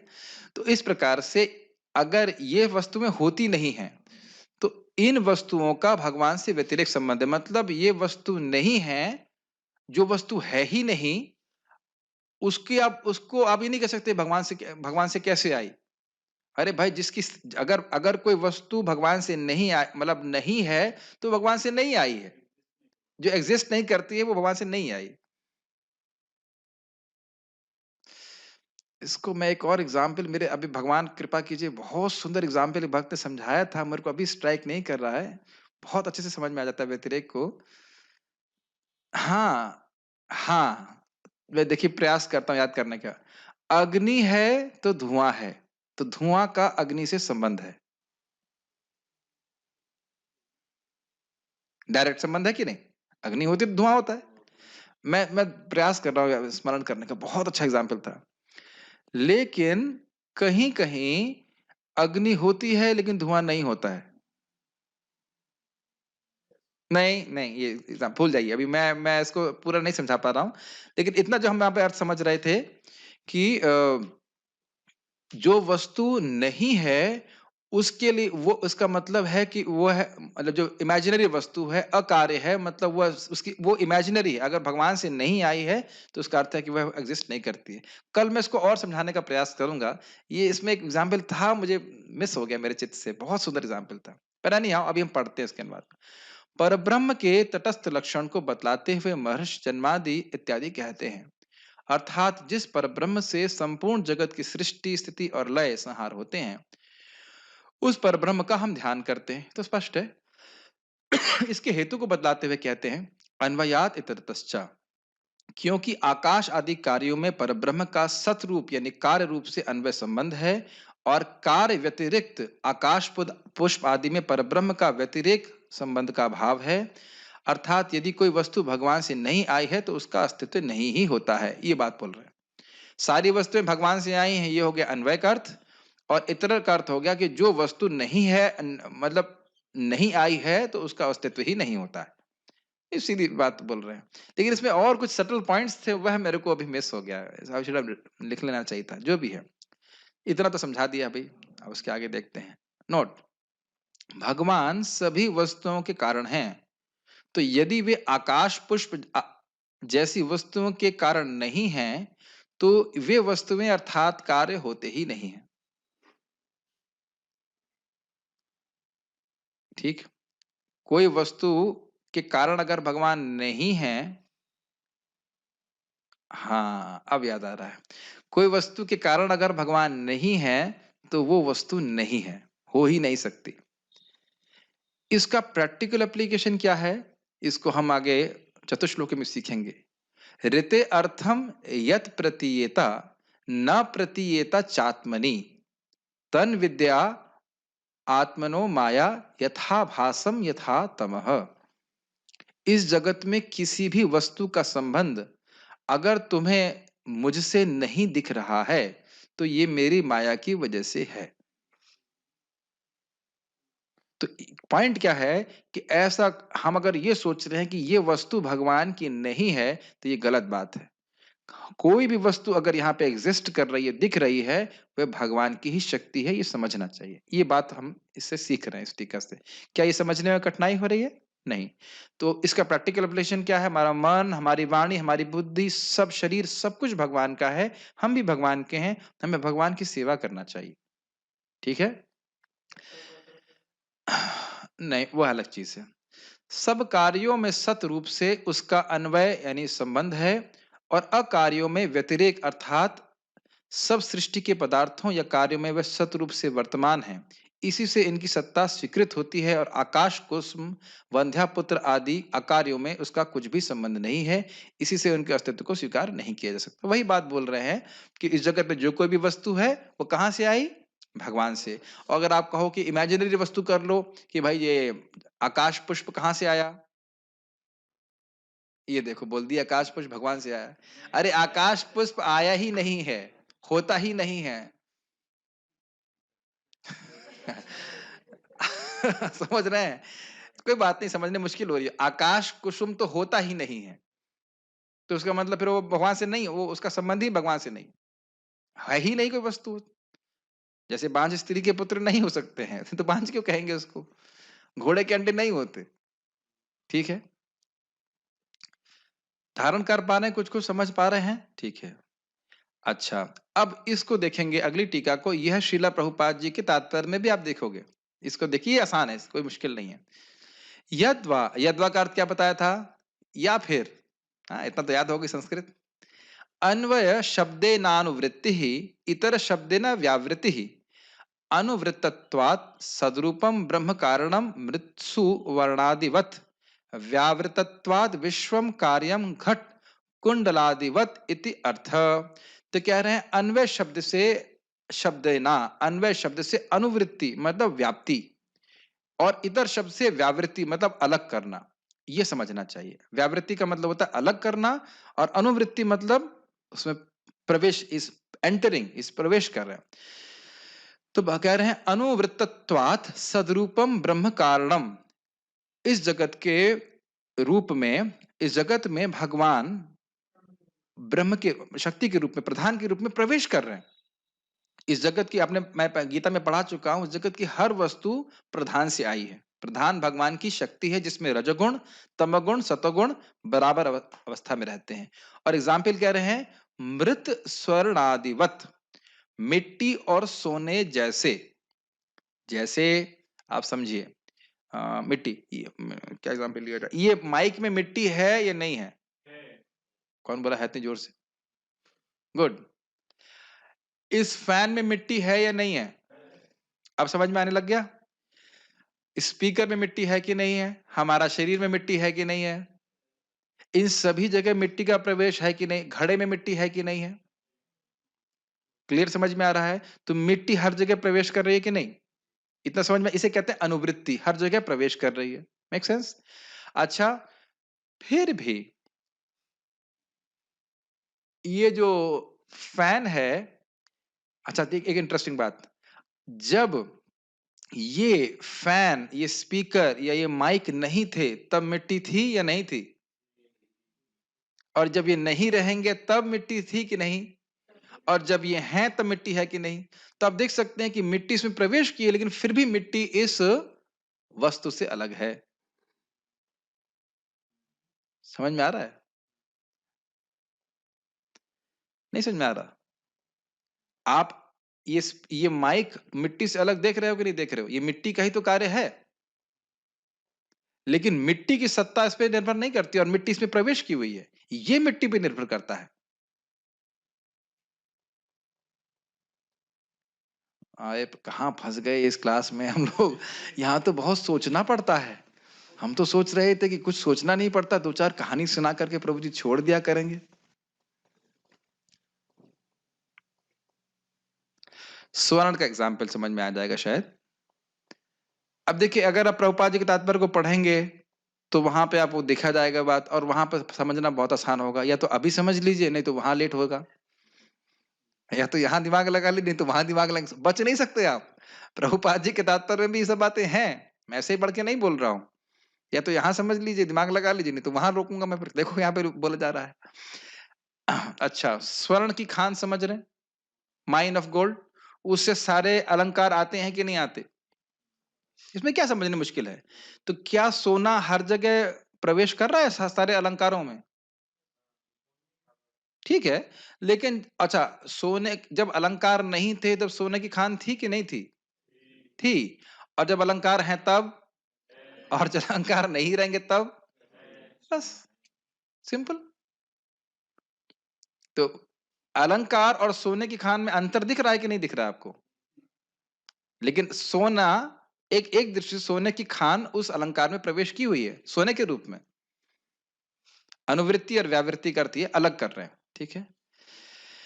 हाँ, उसके बाद व्यावृतत्वाद विश्वम कार्यम, विश्व इस ब्रह्म का भगवान का कार्य है। घट कुंडलादिवत इति अर्था, घट मतलब घड़ा और कुंडल मतलब आभूषण। समझ में आ रहा है? मिट्टी का एग्जाम्पल दिया गया था, कुंडल का एग्जाम्पल दिया गया था। अनुवाद पढ़ लेते हैं। अथवा यद्वा, अन्वय का अर्थ होगा अनुवृत्ति अर्थात व्याप्ति। व्याप्ति समझ रहे हैं? सब जगह एक्सपैंड करना, यस। और इतर का अर्थ हुआ व्यावृत्ति अर्थात अलग होना। व्यावृत या अलग होने के कारण यह जगत ब्रह्म अर्थात भगवान का कार्य है। जिस प्रकार कुंडल और अलंकार सोने और घड़े कुंडल और अलंकार सोने और घड़ा आदि मिट्टी के कार्य हैं। कुंडल और अलंकार सोने के कार्य हैं कि नहीं? कार्य मतलब इफेक्ट। को नहीं समझ में आ रहा इफेक्ट? इतना भी नहीं समझ पाते हो? कोई सुना ना मिले भगवान के, इतना नहीं समझ सकते? सोने के द्वारा ही तो कुंडल और अलंकार बनता है। सोना कुंडल का अलंकार उपादान कारण है। समझ में आ रहा है कि नहीं आ रहा? अब भी कठिन हो रहा है। उपादान क्या था? किस वस्तु से बना हुआ है। ठीक है। जैसे पनीर की सब्जी में उपादान कारण क्या है? पनीर या दूध, उसके बिना नहीं बन सकता है। तो उस प्रकार से है। ठीक है। और घड़ा आदि मिट्टी के कार्य हैं, ये भी समझ में आ रहा है कि नहीं आ रहा है? मिट्टी उपादान कारण के रूप में है, ठीक है। लेकिन व कार्य और कारण थोड़ा अलग-अलग हो देखा जाता है। सोना फिर भी मिट्टी से अलग है, सॉरी सोना फिर भी अलंकार से अलग है, सोने की सत्ता रहती है और अलंकार नहीं रहने पे भी सोना रहता है। मैं बार-बार रिपीट कर रहा हूँ तो कहीं न कहीं, कहीं तो मन लग जाए, कहीं तो समझ जाओ उस बात को। नोट, भगवान जगत के रूप में हैं, क्योंकि यह भगवान की शक्ति से उत्पन्न है। इसलिए भगवान अपनी माया शक्ति के द्वारा इस जगत के उपादान कारण हैं। उपादान समझते हैं आप लोग? आपको याद है उपादान पढ़ा था? उपादान, निमित्त और कर्ता कारण? ये प्रभुपाद जी के इंट्रोडक्शन में था। उपादान का अर्थ क्या था? यस, जो वस्तु के पदार्थ उससे बनते हैं। तो यहाँ ये कह रहे हैं कि भगवान अपनी माया शक्ति प्रधान के द्वारा इस जगत में प्रवेश करते हैं सीधे-सीधे। जैसे सोना, सोना लेकर ही सुनार कुछ कुंडल इत्यादि बनाता है। क्लियर समझ में आ रहा है? यस। अब क्यों ये बोल रहे हैं? जन्मादि अस्यता, इस जगत के भगवान अन्वय रूप में कारण हैं। उपादान कारण भी भगवान हैं। किस प्रकार से? अपनी माया शक्ति के द्वारा। यस। उपादान कारण नहीं समझ में आ रहा है? Material cause, is it not? Yes. जितना समझने में एनर्जी नहीं लगती उतना से अधिक समझाने में लगती है, लेकिन आनंद आता है। मुझे तो बहुत अच्छा लगता है। परंतु यह जगत भगवान नहीं है, क्योंकि भगवान सच्चिदानंदमय है और ये जगत स्वरूपतः उनसे भिन्न है। जैसे स्वर्ण का आभूषण सोने की खान से अलग है, व्यावृत है, अलग है। उसी प्रकार से भगवान सच्चिदानंदमय है, माया शक्ति के द्वारा इस जगत में वो उसको उपादान कारण है, लेकिन क्योंकि वो अशक्ति और शक्तिमान में भेद नहीं होता है, इस दृष्टि से ठीक है कि भगवान के कारण है, लेकिन भगवान सच्चिदानंदमय समझना चाहिए। और जब ये जगत नहीं रहेगा तब भगवान रहेंगे। भगवान की सत्ता इस जगत पे आश्रित नहीं होती है। इस पे अब एग्जाम्पल समझिए। जो लोग सृष्टि सृष्टि तत्व को जानते हैं, वही जानते हैं कि अ, जब पृथ्वी पृथ्वी किससे आती है? जल से आती है। तो जब प्रलय होती है तो पृथ्वी तत्व जब नष्ट होता है तो जल भी उसके बाद नष्ट हो जाता है। फिर जब जल नष्ट हो जाता है तो उसके पीछे वाला तत्व अग्नि, वह भी नष्ट हो जाता है। और अग्नि नष्ट होती है तो उससे पीछे वायु, वो नष्ट हो जाती है। वायु के पीछे क्या है? आकाश, वह सब नष्ट हो जाता है। लेकिन यह हमें भगवान के संबंध में नहीं समझ सोचना चाहिए। ये जगत के प्रलय होने के बाद भी भगवान की सत्ता बनी रहती है। जिस प्रकार से सोने के आभूषण नष्ट हो जाएं, लेकिन सोने की खान कभी नष्ट नहीं होती। ये सब बातें हमें समझते हुए चलना, ये सब इन सब का अर्थ है। ठीक है। इस संबंध में महाराज एक उदाहरण दे रहे थे, हम लोग बड़ी आसानी से समझ सकते हैं। गाय का गोबर गाय का कार्य है, समझ में आया? गाय का दूध गाय का कार्य है, इफेक्ट है। ये दोनों बात समझ में आ रही है नहीं आ रही साधु शरण प्रभु? अब मैं कहूं कि अच्छा गाय का वजन कितना होता है? 300 किलो। ठीक। तो अगर 300 किलो गोबर एक जगह रखा है तो कहेंगे कि गाय है? क्या भाई गाय खरीदनी है? हाँ तो ले आओ, बस बस क्या दिक्कत है? गाय गाय का गोबर ले आओ, 300 किलो इकट्ठा कर लो। 300 किलो होता है ना वजन, कितना मोटा मोटी 300-400 किलो वजन होता है। डॉक्टर साहब कंफर्म कर रहे हैं। तो आप गाय का ट्रीटमेंट करते हैं कि गोबर का ट्रीटमेंट करते हैं? गाय का ट्रीटमेंट करते हैं। अच्छा, अब यह नहीं कह सकते कि ये भी कहा जा सकता है कि गाय ही गोबर के रूप में प्रस्तुत है, क्योंकि उसका कार्य है। एक दृष्टि से आप कह सकते हो, लेकिन सिद्धांत की दृष्टि से कह सकते हैं, लेकिन आप जानते हैं गाय में और गोबर में बहुत अंतर है। एक बार एक माताजी ने, प्रभुपाद जी की शिष्या ने प्रभुपाद से पूछा, भगवान तो इतने अच्छे हैं, तो इतना दुखमय जगत क्यों बनाया? तो प्रभुपाद जी का उत्तर सुनेंगे तो हंसेंगे, कहेंगे तुम कितनी अच्छी लड़की हो, लेकिन तुम बाथरूम जाती हो कि नहीं जाती हो? तो कि ये जगत भगवान का ही कार्य है, लेकिन ये अब दुखमय है। भगवान सुखमय है तो क्या हुआ? जैसे सूर्य तेजोमय है, लेकिन अंधकार की सृष्टि कौन करता है? भगवान। हर जगह भगवान लगा दो, वो तो ठीक है। थोड़ा देखिए क्या है, जब थोड़ा फिलॉसफी को सोचने लग जाएंगे तो बहुत आनंद आएगा। सूर्य में अंधकार है या नहीं है? नहीं है। लेकिन अंधकार की सृष्टि जगत में कौन करता है? सूर्य ही करता है। Yes, it's amazing, is it not? तो माया की सृष्टि भगवान करते हैं, कंट्रोल भी अंधकार को सूर्य ही करता है। तो आप समझ पा रहे हैं कि लेकिन अंधकार से सूर्य पूरी तरह से भिन्न है। ये क्लियर समझ में आ रहा है? ओके, ठीक है। जगत के नहीं रहने पर भी भगवान की सत्ता रहती है। इसी को मैं समझा रहा था कि मान लीजिए पृथ्वी में प्रलय हो रही है, तो पृथ्वी तत्व नष्ट हुआ, तो फिर जल तत्व नहीं रहता जो कि उसका आधार था। जिससे पृथ्वी तत्व आता है जल से, वह भी नष्ट हो जाता है। लेकिन ऐसा भगवान के संबंध में हमको नहीं सोचना चाहिए। ये जगत प्रलय होने के बाद भी भगवान की सत्ता बनी रहती है। बहुत डिफिकल्ट हो रहा है या नहीं समझ में आ रहा है? आ रहा है। देखिए, कम से कम कान से स्पर्श कीजिए, जितनी बात बोली जा रही है उतना समझने का प्रयास कीजिए, फिर इसको कभी मत पढ़ना, तो अच्छे से समझ में आ जाएगा। है कि नहीं? ये रहता है। आप तो रिवाइज़ करा ही दोगे, कल क्या हमको पढ़ने की ज़रूरत है प्रभु जी, अब सब और भी बहुत महत्वपूर्ण कार्य करने हैं। पॉलिटिक्स की चर्चा करनी हो तो बहुत ज़रूरी है। नोट, सभी में इतने सारे नोट क्यों दे रहे हैं? ताकि बात घुस जाए दिमाग में। सभी में व्याप्त होने के कारण, व्याप्त का अर्थ समझते हैं? प्रवेश करने के कारण, सभी में व्याप्त होने के कारण भगवान अपनी माया शक्ति के द्वारा इस जगत के कारण हैं। जैसे मिट्टी पात्र में व्याप्त रहती है और सोना अलंकार में व्याप्त रहता है, इसलिए मिट्टी और सोना पात्र व अलंकार के उपादान कारण है। ये अन्वय का अर्थ हुआ। क्लियर, समझ में आ गया? अब तो समझ में आ गया होगा। नोट, दूसरा नोट, अरे 100 का नोट दो ना, इस नोट से क्या होगा? ठीक है। लेकिन 100 के नोट से कुछ नहीं होगा, इससे होगा। अथवा जैसे मृतिका, स्वर्ण आदि कारणों का घट कुंडल कार्यों से संबंध है, और व्यतिरेक भी अर्थात मिट्टी आदि कारण हैं, इसलिए घट आदि कार्य उनमें अधिष्ठित हैं, परंतु वे उनसे अलग हैं, क्योंकि घट कुंडलादि कार्यों के न रहने पर भी वे कारण बने ही रहते हैं। वैसे ही कारण रूप भगवान का कार्य रूप विश्व के प्रपंच से संबंध है, और व्यतिरेक भी अर्थात कारण रूप भगवान है, इसलिए कार्य रूप विश्व प्रपंच उसमें अधिष्ठित है, परंतु वह भगवान इस प्रपंच से अलग हैं, क्योंकि विश्व प्रपंच के न रहने पर भी कारण रूप भगवान बने रहते हैं। बहुत स्पष्ट है। जैसे अलंकार और घड़े इत्यादि कहाँ है? ये माइक कहाँ है? मिट्टी में स्थित है कि नहीं? सीधी सीधी बात। लेकिन ये नष्ट हो जाएगा, फिर भी मिट्टी रहती है। उसी प्रकार से जगत भगवान में है, लेकिन इस जगत के प्रलय होने के बाद भी भगवान बने रहते हैं। सीधी बात है। ज्यादा हिंदी समझ में नहीं आ रही तो ये अर्थ है इसका। अब तो समझ में आ रहा होगा, कठिनाई नहीं होगी। तो प्रभु जी सीधी हिंदी में बताओ ना, तो फिर मेरी जरूरत क्या पड़ेगी? पहले कठिन हिंदी बोलेंगे तो समझ में नहीं आएगा, तब समझेंगे हाँ, अब क्या प्रभु जी समझाएंगे।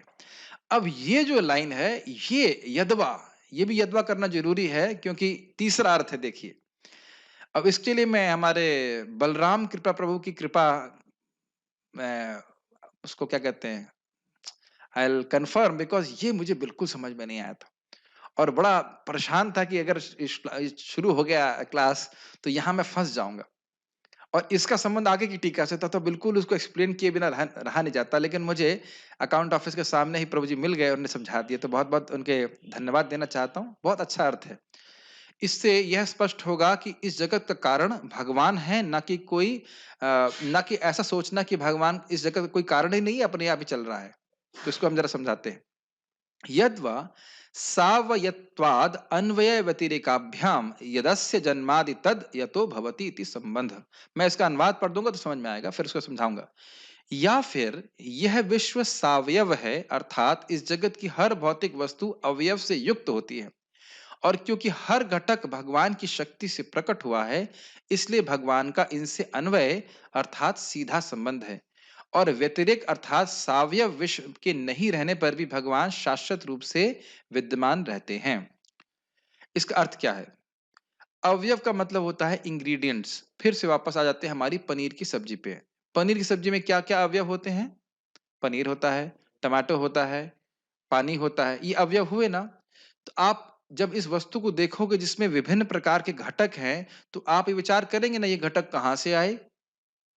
पूछते हैं ना, ये पनीर कहाँ से खरीदा? आगरा से। ठीक है, आपने बोल दिया।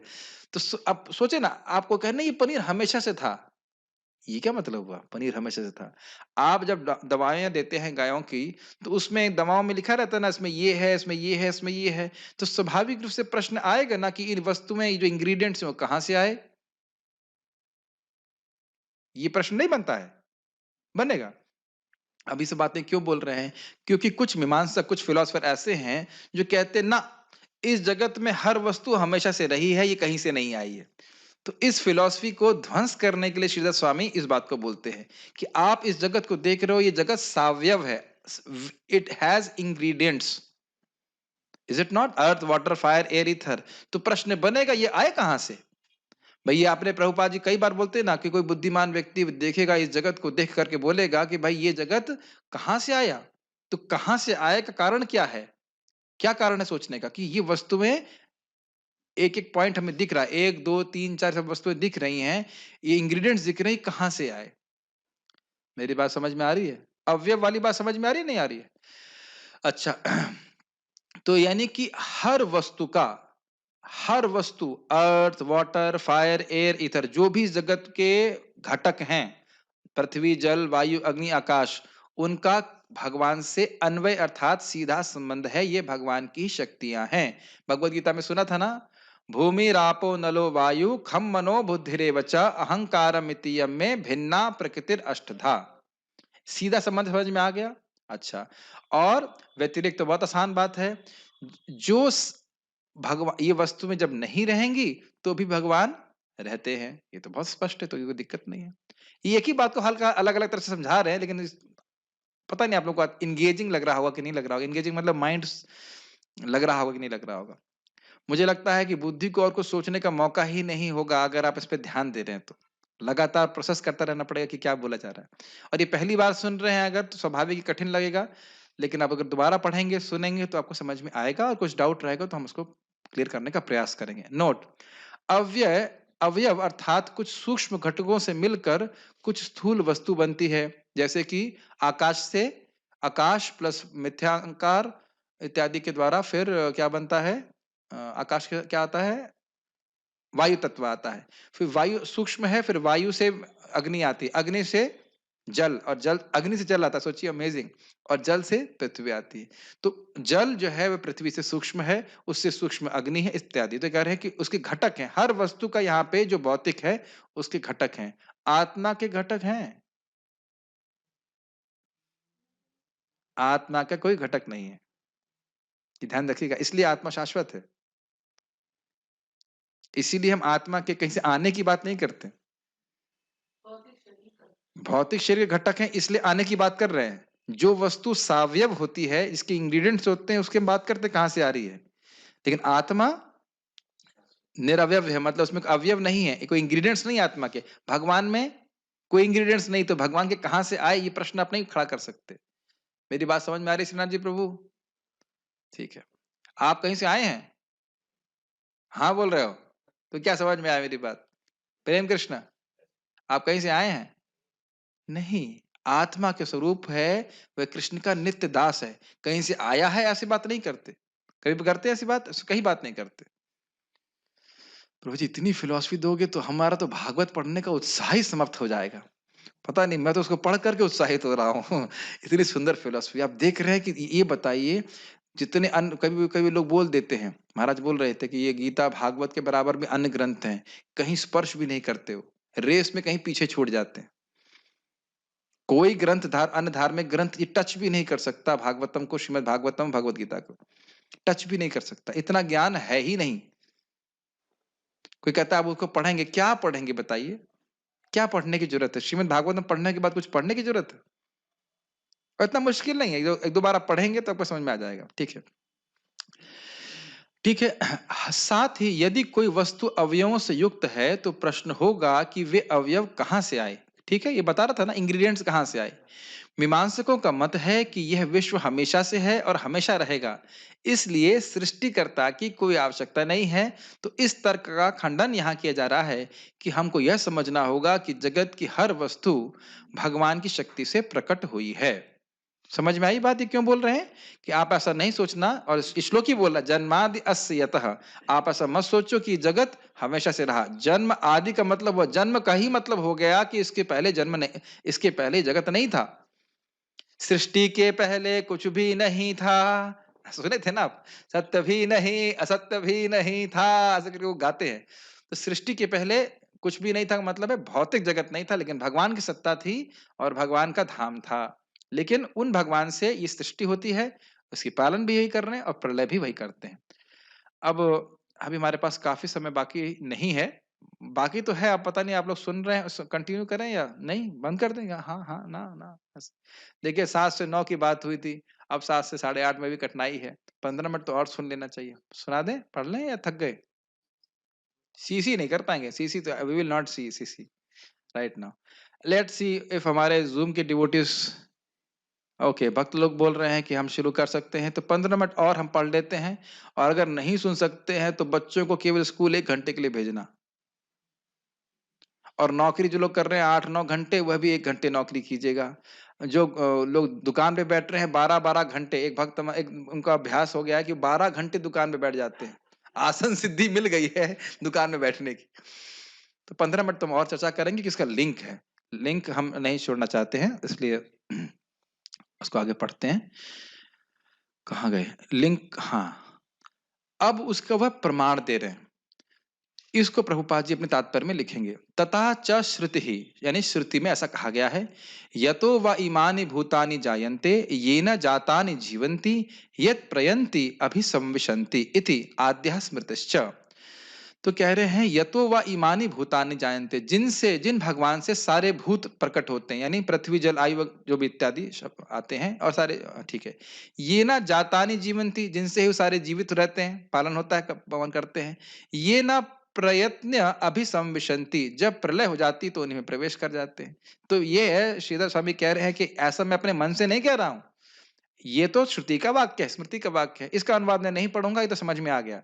जिनसे सारे जीव आते हैं, भूत मतलब तत्व आते हैं, भूत मतलब पृथ्वी जल वायु अग्नि आकाश इत्यादि वो आते हैं, उसके बाद उन्हीं से वह जीते हैं, वही सब वो पालित होते हैं और उसके बाद उन्हीं में वे प्रवेश कर जाते हैं प्रलय के बाद। बहुत इजी है, कोई कठिन नहीं है। ये अपनी बात को वह सत्यापित कर रहे हैं। यतः सर्वाणि भूतानि भवन्ति आदि युगागमे यस्मिंश्च प्रलयम यान्ति पुनरेव युगक्षय। ये तो एकदम हिंदी जैसा है, देखिए। यतः उनसे जिनसे सर्वाणि भूतानि भवन्ति आदि युगागमे, आदि युग में, युग के आगमन में, आदि युग के आदि युग की शुरुआत में सारे जीव आते हैं। सृष्टि की शुरुआत में सारे जीव आते हैं, सारे तत्व भी उनसे ही आते हैं। यस्मिंश्च प्रलयम, और जिनमें प्रलय के बाद सारे पुनः वापस चले जाते हैं जब युग का क्षय हो जाता है, जब युग समाप्त हो जाता है। युग का अर्थ है यहाँ पे ब्रह्मा जी की रात्रि। जब ब्रह्मा जी का दिन समाप्त हो जाता है, रात्रि नहीं, ब्रह्मा जी का दिन, ब्रह्मा जी का दिन जब समाप्त हो जाता है तो सारे जीव, सारे तत्व भगवान में वापस चले जाते हैं।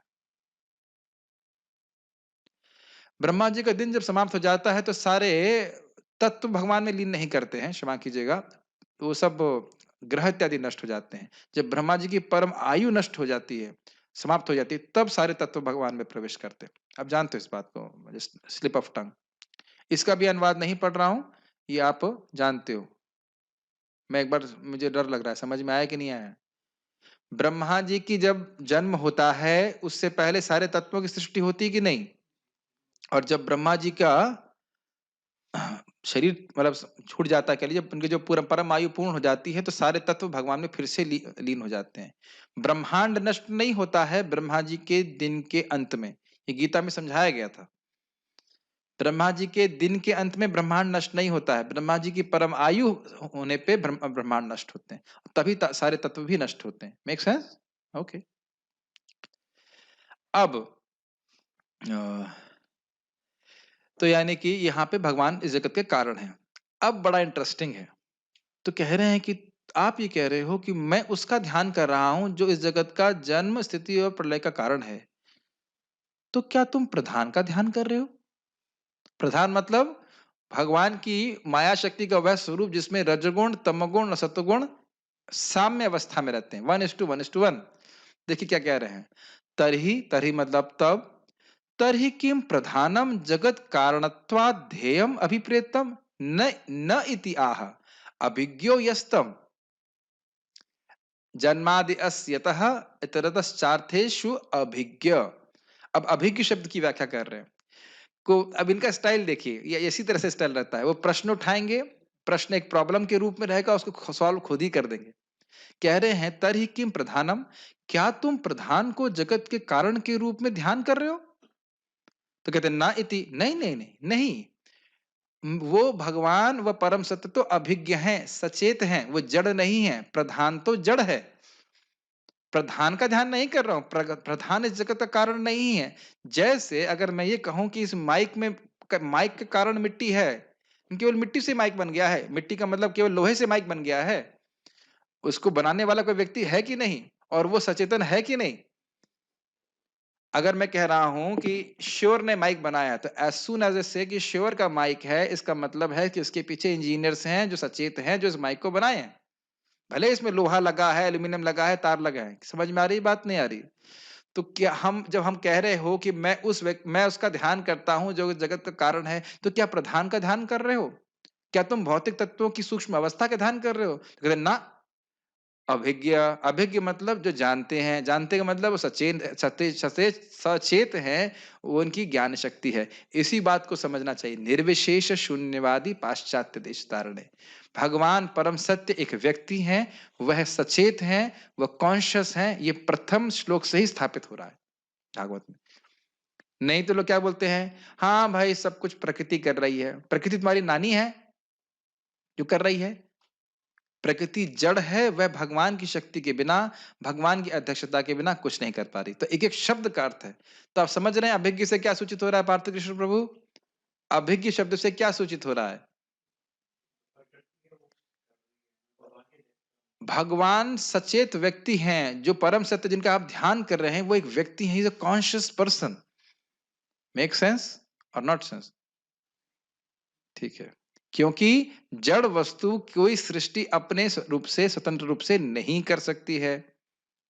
ये बल्ब जब तक जलता रहेगा, जब तक स्विच ऑफ ना किया जाए। तो स्विच ऑफ करने वाला कोई व्यक्ति है? आप लोग, अच्छा एक मिनट, ये बल्ब को कौन ऑन किया है यहाँ पे, नाम बताओ। ये नाम अभी आप नहीं बता सकते हैं, लेकिन ये सच्ची बात है कि अपने आप ऑन नहीं हुआ है। ठीक है। तो भले हम भगवान को यहाँ नहीं देख पा रहे हैं, लेकिन सृष्टि हुई है, इसमें कुछ कार्य है, इसके पीछे कार्य करने वाले कर्ता कारण कृष्ण है, भगवान है, उनका हम ध्यान कर रहे हैं।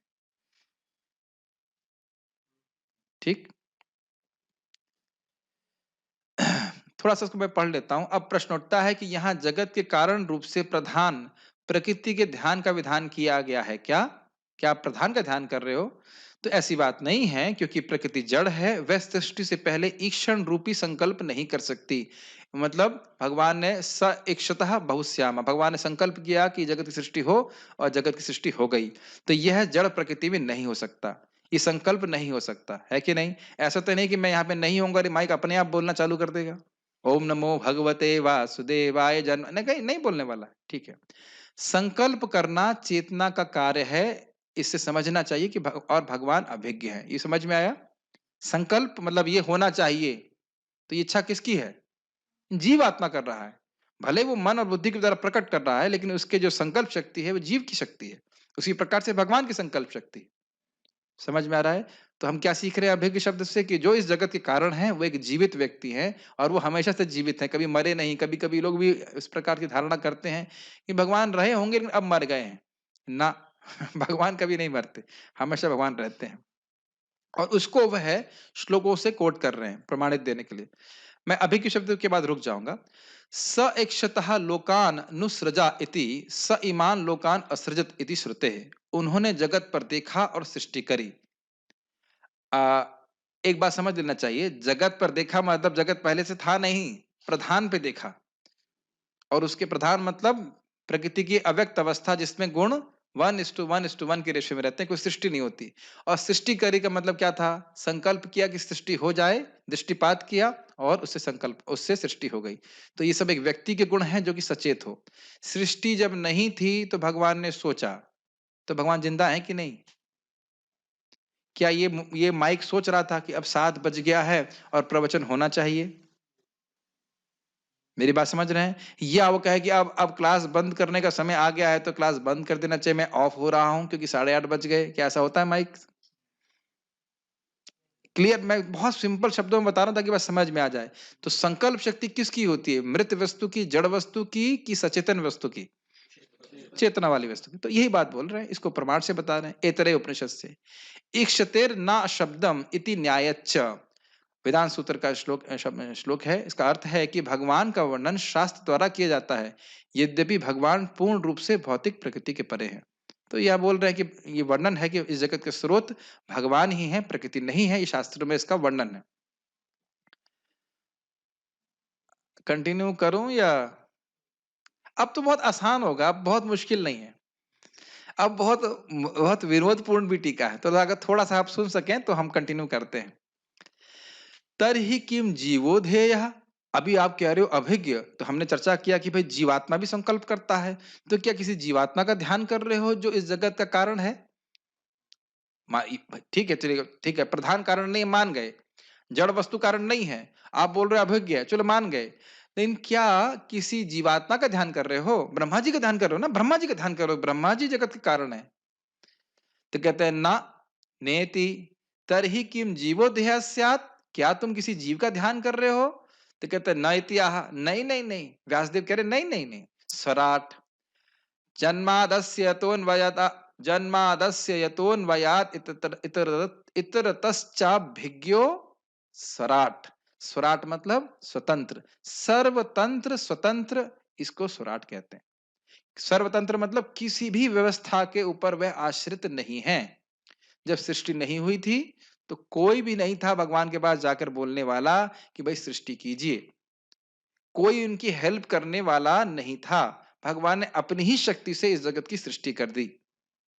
ये बात समझ में आ रही? स्वतंत्र का मतलब स्वराट। स्वेनेव राजते यस्तम स्वतः सिद्ध ज्ञानम इत्यर्थ। मतलब उनका ज्ञान स्वतः सिद्ध है, यह समझना चाहिए। वह किसी पे निर्भर नहीं करते। समझ में आ रहा है? ये तो कोई मुश्किल बात नहीं है। लेकिन ब्रह्मा जी निर्भर करते हैं, इसीलिए तेन ब्रह्म हृदय आदि कवि। ब्रह्मा जी जब सृष्टि हुई उनकी भगवान विष्णु से, तो पहले तो अपनी सृष्टि के लिए किस पे निर्भर कर रहे हैं? भगवान विष्णु पे। आप जानते हैं भगवान की नाभि कमल से, भगवान विष्णु की नाभि कमल से ब्रह्मा जी की सृष्टि हुई। तो क्या ब्रह्मा जी स्वराट है आयुष? क्या हम लोग स्वराट हैं? बिल्कुल नहीं है। तो ब्रह्मा जी जो जो पहले सबसे पहले जीव थे, क्या उनका ध्यान कर रहे हैं व्यासदेव? नहीं। अच्छा, ब्रह्मा जी अभिज्ञ हैं? क्या ब्रह्मा जी सचेत हैं? हाँ। लेकिन क्या ब्रह्मा जी स्वराट हैं? नहीं। तो इसलिए ब्रह्मा जी भी इस पॉइंट से बाहर हो गए। बाहर हो गए मतलब ब्रह्मा जी का ध्यान नहीं कर रहे हैं। किसका ध्यान कर रहे हैं? भगवान कृष्ण का, जिनसे ब्रह्मा जी की भी उत्पत्ति होती, जो ब्रह्मा जी को भी ज्ञान देने वाले हैं। और ये हम किस शब्द से सीख रहे हैं? स्वराट। ओके। अभी मैं फीडबैक ले लूं, उसके आगे कुछ बोलना है या कुछ क्लास कर सकते हैं या थक गए या सो गए? ठीक है। मैं सोचता हूँ यहाँ पे रुक जाएं या फिर मेरे ख्याल से बहुत सारा हो गया। 64 पेज तक पहुंच गए हैं। चलो इसको फिर हम आगे कल देखेंगे। 8:30 हो गया। हम कुछ प्रश्न देख लेते हैं, उसके बाद फिर जस्ट सी। एक भक्त ने फोटो फोटो नहीं, ठीक है, क्या वॉइस क्लियर के बारे में नहीं है? हंस अवतार क्या है इसके बारे में 11वें स्कंद में पढ़ सकते हैं। नमाम कर्मणि लिम्पन्ति नहीं, ठीक है। हाँ, हरि ही निर्गुण साक्षात पुरुष प्रकृति पर स सर्वदुख उपदृष्टा तम भजनम निर्गुण भवेत। जो भगवान का भजन करता है वह भी निर्गुण हो जाता है। अलख निरंजन का क्या अर्थ है? अलख मतलब जिनको देख नहीं सकते, निरंजन कहने का मतलब यह कि भगवान का वो पता नहीं, जो लोग बोलते अलख निरंजन, अलख निरंजन मतलब उन भगवान को कभी तुम लख नहीं सकते, देख नहीं सकते, क्योंकि निरंजन है ऐसे करके। वैसे निरंजन का अर्थ होता है कि भगवान उपाधि शून्य है, भगवान की कोई उपाधि नहीं है। लेकिन वो पता नहीं क्या अर्थ लेते हैं। हमने भगवान शिव को ऐसा बोलते हुए देखा है, जरूर सीरियल में देखा होगा, भागवत में तो देखा नहीं होगा। हमने शिव जी को देखा है, तो शिव जी के सामने गए होंगे, हो सकता हो शिव जी के आप पार्षद हो। और अन्यथा तो भागवत में तो कहीं शिव जी से नहीं बोल रहे अलख निरंजन, अलख निरंजन, ठीक है ना? ओके। कृष्ण तुल्य भागवत विभु सर्वाश्रय प्रति श्लोकी प्रति अक्षरे नाना अर्थ कहे। Thank you so much Anupam Krishnadas, very nice shloka. Chaitanya Charitamrita Madhya Lila 24.3180। Krishna तुल्य भागवत, भागवत कृष्ण के समान है। विभु सर्वाश्रय, महान है और सभी का आश्रय है। और हर श्लोक में, हर अक्षर में नाना अर्थ कहे, हर प्रकार के अर्थ, अलग अलग प्रकार के अर्थ कर रहे हैं। हमने 3 यदवा देखे थे ना, अन्वय व्यतिरेक यदवा यदवा यदवा, 3 अर्थ देखे कि नहीं? और सत्यता के बारे में भी 2 अर्थ हमने देखे थे। ओके, समझ आ गया इसका क्या मतलब बताने। आपके द्वारा सृष्टि तत्व के बारे में ओके,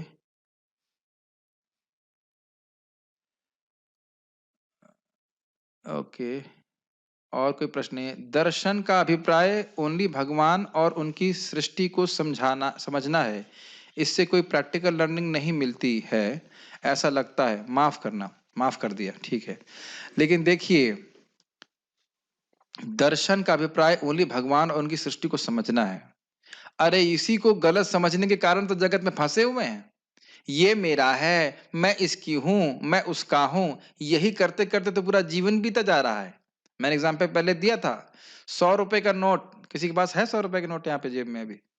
घबराओ मत, निकाले लेंगे नहीं, 1 मिनट देना, 1 मिनट के लिए लेना है। तो जो 100 रुपए का नोट जब उनके हाथ में है, राजकुमार के हाथ में है, रुक जाओ, अभी मैं पूछूं नोट किसका है, आप क्या बोलेंगे? मेरा है, बस अब जरा मेरे को दे दीजिए। Yes, very nice. अरे मेरा है, मैं क्यों दूं आपको? लेकिन लिखा क्या है इसमें, देख लेते हैं, हम पढ़ ही लेते हैं, क्या है ये भाई? मैं धारक को 100 रुपए अदा करने का वचन देता हूं, लेकिन है तो ये गवर्नमेंट का ही, गांधी जी का है, कह लीजिए, या जिसका गवर्नमेंट का ही है। घुमाते रहिए, नहीं लिखा हुआ है, भारतीय रिजर्व बैंक का है। घुमाते रहो कितने हाथों में। तो जब तक हम भगवान से, वापस घबराइए मत, आपका ही कर देते हैं। तो जब तक हम भगवान से उनका संबंध नहीं, ये डोनेशन नहीं है क्लास का, घबराइए मत ठीक है। तो जब तक हम भगवान से इस जगत का संबंध नहीं समझते हैं, तो हम माया में ही पड़े रहेंगे, हरे कृष्ण जपेंगे और भोग मांगेंगे। हम समझ ही नहीं पाएंगे जगत दुख का घर है, भगवान कौन है, ये सब बातें समझ में नहीं आएंगी। तो कैसे कह सकते हैं कि प्रैक्टिकल एप्लीकेशन नहीं है? बिल्कुल एप्लीकेशन है। हर वस्तु का हर वस्तु का भगवान से संबंध है। इसलिए भगवान को अर्पित करके ही व्यक्ति को ग्रहण करना चाहिए। मेरा भी संबंध भगवान से। तो जब तक हम संबंध ही नहीं समझेंगे तो भगवान की सेवा कैसे करेंगे? तो इसलिए बहुत इंपॉर्टेंट है उनकी सृष्टि को समझना। हम्म